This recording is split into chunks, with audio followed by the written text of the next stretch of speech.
Depuis sa formation en 1997, Dir en Grey est un groupe qui a su constamment varier sa musicalité en piochant dans de nombreux genres comme le hardcore, le nu metal, le metalcore, le visual kei et beaucoup d'autres. Si on voulait le caser dans un genre plus large, ce serait probablement le metal alternatif qui se rapprocherait le plus du style de la formation. Découvrons aujourd'hui Dozing Green, un single sorti en 2007 et qui a donné lieu à une tournée mondiale éponyme la même année.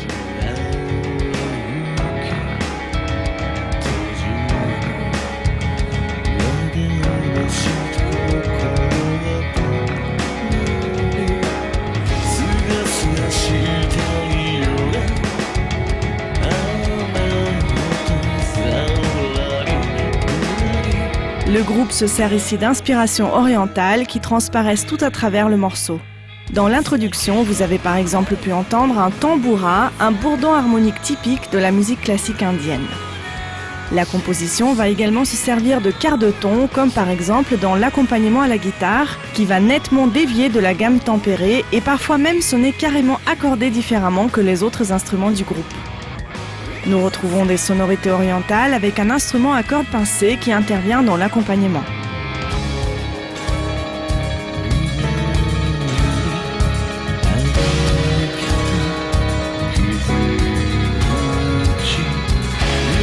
Mais Dir en Grey n'en reste pas là. Kyo, le chanteur du groupe, va même imiter pendant un instant un chant récitatif indien et ainsi faire preuve de sa grande maîtrise vocale.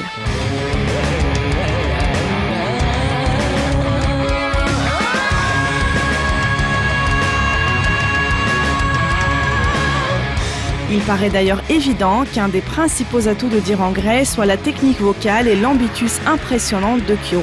Rien que dans Dozing Green, on l'entendra chanter en voix de tête, dans les très graves comme dans les très aigus, avec un ambitus de presque 2 octaves, en voix de poitrine plus volumineuse ou avec beaucoup d'air. On l'entendra également crier de nombreuses manières très différentes, au point qu'il paraît difficile à croire qu'il s'agisse toujours de la même personne.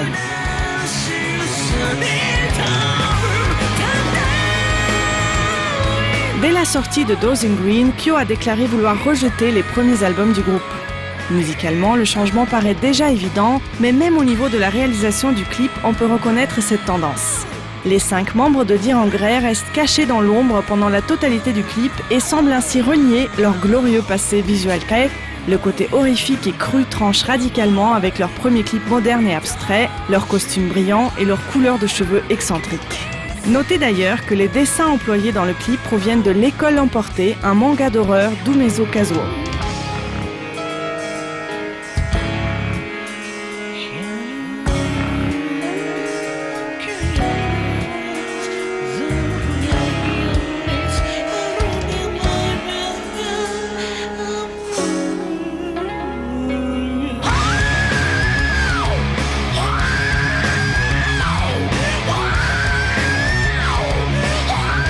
Finalement, la fin du morceau souligne elle aussi ce côté horrifique, avec comme un arrière-goût musical qui reste dans l'oreille et qui, par son contraste avec le reste de la chanson, se grave irrémédiablement dans la mémoire de l'auditeur.